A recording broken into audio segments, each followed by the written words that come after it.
I'm recording this because I just realized that in my previous video on Ad-Dayan, I neglected to say Bismillahir Rahmanir Rahim.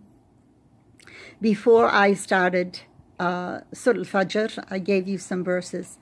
So I'm going to make up for that immediately with a beautiful verse that I always wondered about before I knew Arabic. It's in Surah An-Nisa, and it's verse 86. This verse has to do with the Islamic reading. I never realized about Assalamu Alaikum, why some people would just say Salam. We had Salamu Alaikum wa Rahmatullah, and I also heard Assalamu Alaikum wa Rahmatullahi wa Barakatuh, which hardly anyone ever said. And it really made me wonder greatly about this. And when I was in Egypt, it made me wonder even more, because some people would even just say Salam. And I thought, there must be a solution to what is right in this greeting. Therefore, I found it. And so I want to make up for my mistake in my previous video to read correctly.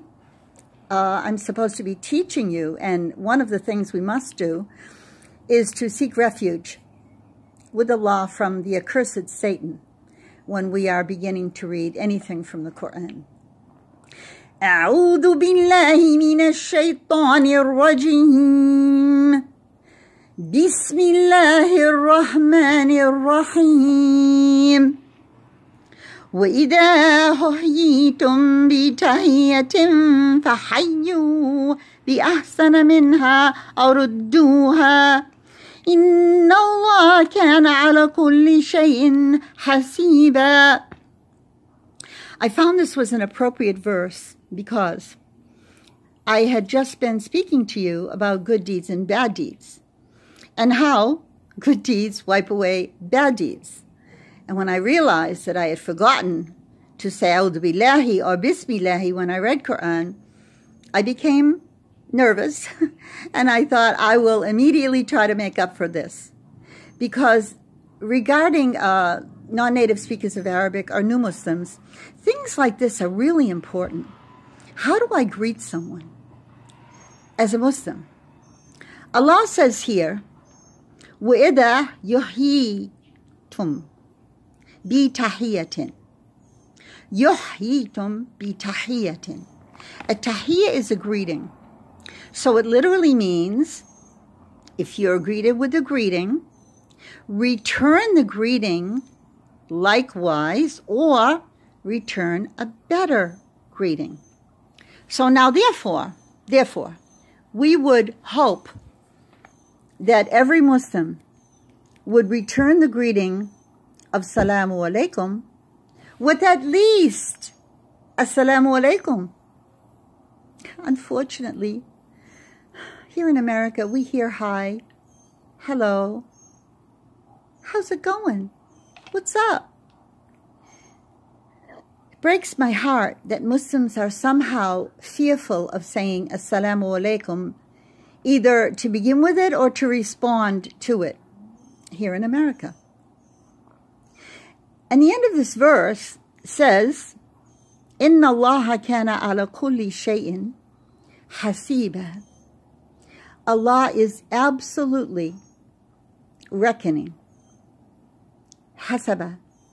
Al-Muhasib is the accountant, the one who keeps track of every deed. So you see what we had just previously mentioned.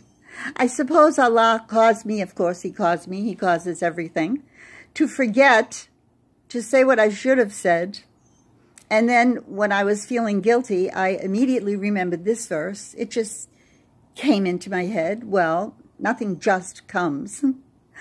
Allah wanted me to give you this one because let's be mindful of how our greeting is interpreted, both by those around us, non-Muslims who are here in America. You could even say to them, Assalamu Alaikum. It means peace to you. And this is the greeting that all prophets greeted with. And it's a greeting that has a beautiful meaning. Isn't it better than good morning, good evening, hi, hello? Peace to you. Assalamu alaikum. And then we could even go further and say, when you obey Allah, you experience peace. And you won't experience peace unless you obey Allah. I'm talking about a personal inner peace. It only comes through awareness of Allah. So before you obey Allah, you will have to know Him. And you will have to love Him. And you will have to want to obey Him. Because as you know in Islam, there is no compulsion in religion. Truth is clear from falsehood. Now, there's another point that I had heard when I was living in Egypt for 20 years. A hadith was brought forward regarding to not begin the greeting of peace to non-Muslims. Don't begin with the greeting of peace to them because they are not your friends and they do not wish you well. And don't answer it. However, I'm going to give you a Quranic ayah in that regards, but it will be next time. Inshallah, we'll go on with the greeting subject. And it has to do with that exact point. Non-Muslims. And yet, the point is, how do you know? How do you know who's who until you've communicated? Only Allah knows what's in the hearts. We'll speak about this again, inshallah. Assalamu alaikum.